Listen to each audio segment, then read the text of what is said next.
Movie की शुरुआत में हमें अभय पटनायक को दिखाया जाता है, जो कि सुबह-सुबह सूरज उगने से पहले ही एक रेड डालने जा रहा होता है। इस समय उसके निशाने पर राजस्थान का एक राजा होता है, लेकिन राजा अभय पटनायक व उसकी रेड वाली टीम को देखकर बौखला जाता है और वह इनकम टैक्स की टीम पर गोलियां चलाना शुरू कर देता है और सारे खजाने को एक ट्रक में भरकर रवाना कर देता है। तो दूसरी तरफ राजा के लोग इनकम टैक्स वाली टीम को रोक रहे थे, लेकिन अभय पटनायक खजाने से भरे ट्रक को पीछा करता है और उसे अपने कब्जे में ले लेता है।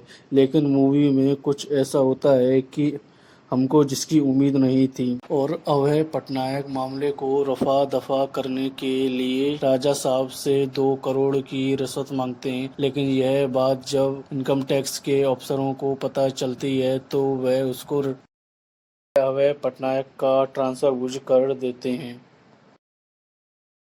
और यह सारी बात जब अभय पटनायक की पत्नी को पता चलती तो वह बोलती है कि तुम्हें कुछ बताने की ज़रूरत नहीं, मुझे तुम्हारी आंखों में तुम्हारी सच्चाई दिख रही है। और मूवी में दूसरी तरफ रामेश्वर को दिखाया जाता है। वह पिछले 7 साल से जेल काट रहा होता है और यह सोच रहा होता है कि अभय ने कितने लोगों की जिंदगी इस समय बर्बाद कर दी होगी। मूवी में दिखाया जाता है कि अभय पटनायक का ट्रांसफर भुज हो गया है। भुज में एंट्री करते ही उसे दिखाया जाता है और भुज में एंट्री करते ही उसे बड़े बड़े पोस्टर दिखाई देते जिन पर एक मंत्री का फोटो लगा होता है और उन पर जन कल्याणकारी योजनाओं के बारे में जानकारी लिखी हुई होती है। पोस्टर में लगे हुए मंत्री का नाम दादा साहब होता है और अभय पहली बार दादा साहब को दिखता है।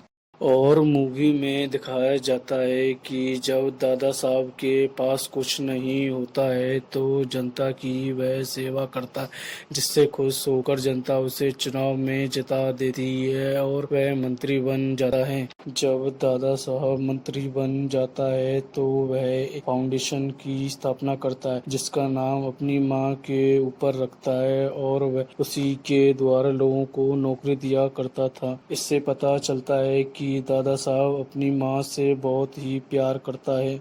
कि दूसरे दिन अभय पटनायक ड्यूटी ज्वाइन कर लेता है और वहाँ सभी लोगों को उसके बारे में पता होता है कि वह रिश्वत के चलते यहाँ ट्रांसफर किया गया हुआ है, लेकिन उस पर इस बात का कोई भी फर्क नहीं पड़ता है और वह अपने काम को अभय पटनायक दादा साहब के बारे में पूरी जानकारी निकालना शुरू कर देता है। जानकारी निकालने के बाद वह दादा साहब के रेड मारने की पूरी तैयारी कर लेता है और अपने ऑफिसरों को बताता है कि इसके घर बहुत सारा काला धन है और दादा साहब के विरुद्ध वारंट निकालने के लिए कहता है। लेकिन अफसर बोलते हैं कि जब तक तुम इसके विरुद्ध कोई भी सबूत नहीं दोगे, जब तक हम इसके विरुद्ध किसी भी तरह कोई भी वारंट इशू नहीं करेंगे। और वह तुरंत ही उसके विरुद्ध 32 सबूत पेश कर देता है, जिसके कारण मजबूर होकर अभय पटनायक अपनी सारी टीम को लेकर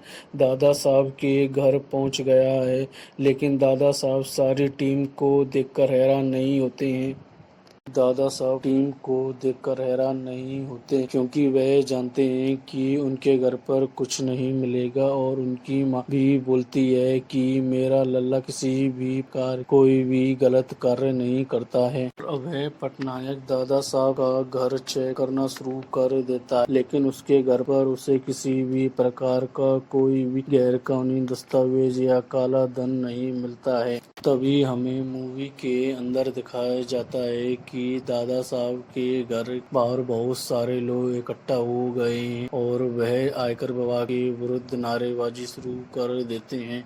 लेकिन अभय पटनायक भी हार नहीं मानता है और फाउंडेशन के बाहर लगी हुई हाथ की मूर्ति को चेक करवाना शुरू कर देता है, लेकिन वह पाता है कि पहले यह मूर्ति सोने की जब उसने चेक की थी, लेकिन वर्तमान में यह मूर्ति अब सोने की नहीं है और बहुत ही परेशान हो जाता है और सोचता है कि यह कैसे हो सकता है। और वह वापस जब ऑफिस जाता है तो वह बड़े ऑफिसरों के द्वारा सस्पेंड कर दिया जाता है। और यह खबर जब रामेश्वर को पता चलती है तो वह जेल के अंदर बहुत ही खुश होता है और वह मन ही मन सोचता है कि लेकिन अभय पटनायक अभी हार नहीं। और मूवी में दिखाया जाता है कि अभय पटनायक बहुत ही परेशान होता है, लेकिन उसे कुछ याद आता है। जब वह रेड दे रहा होता है तो एक बूढ़ा आदमी उसकी जेब में एक पर्ची डाल जाता है। जब वह पर्ची को पढ़ता है तो उसे पता चलता है कि यह पर्ची एक रेलवे कर्मचारी नेहा राठौर की है। यह दादा साहब की एक्स गर्लफ्रेंड होती है। उसके द्वारा उसे पता चलता है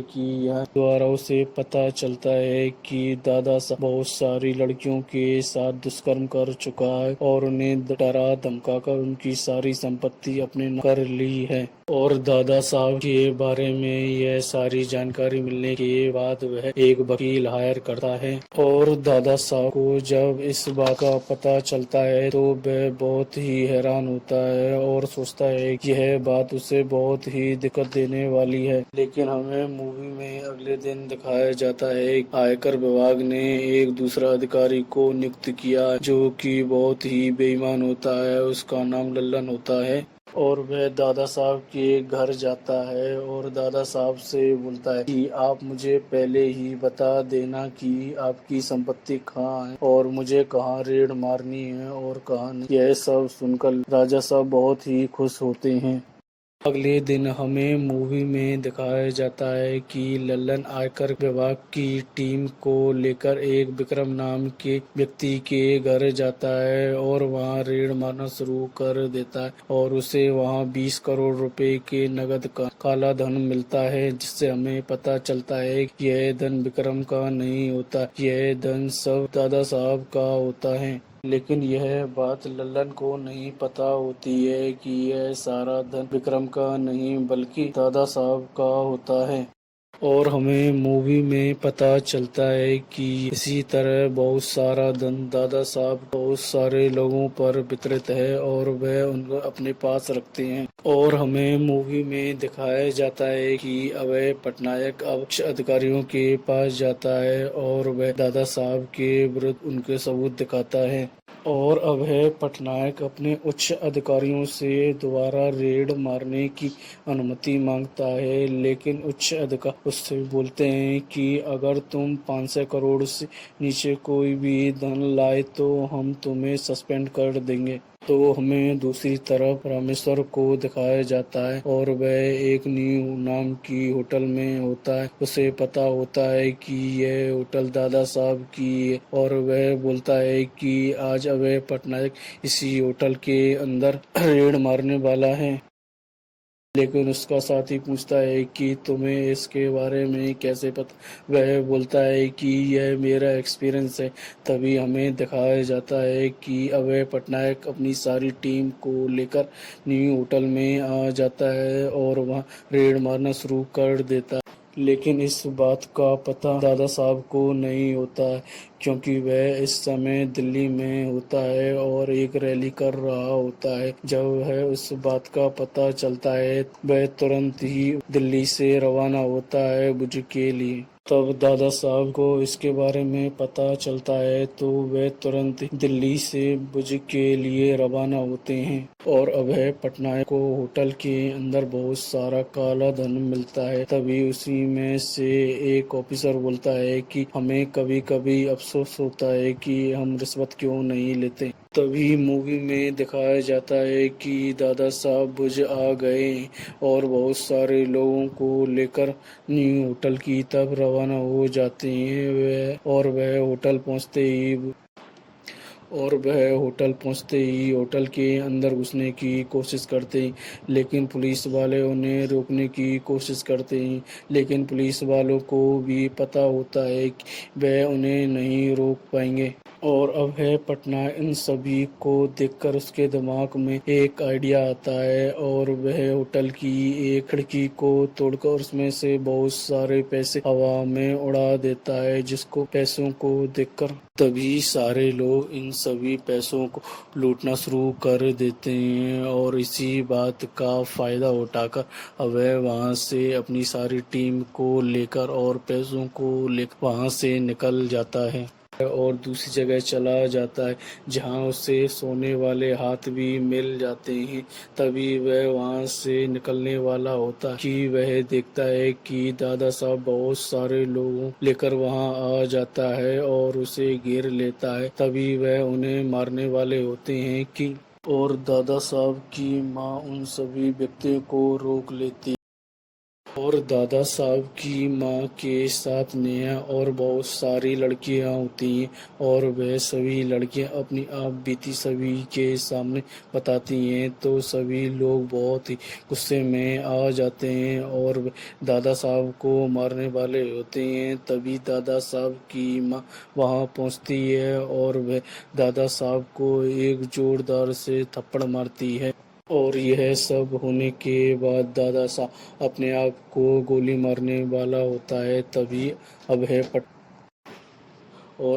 पटना आकर उसे रोकता है और बोलता है कि तुम अपनी सारी गलती कानून के सामने कबूल कर लो और वह ऐसा ही करता है और वह जेल चला जाता है। इसी प्रकार मूवी का अंत हो जाता है।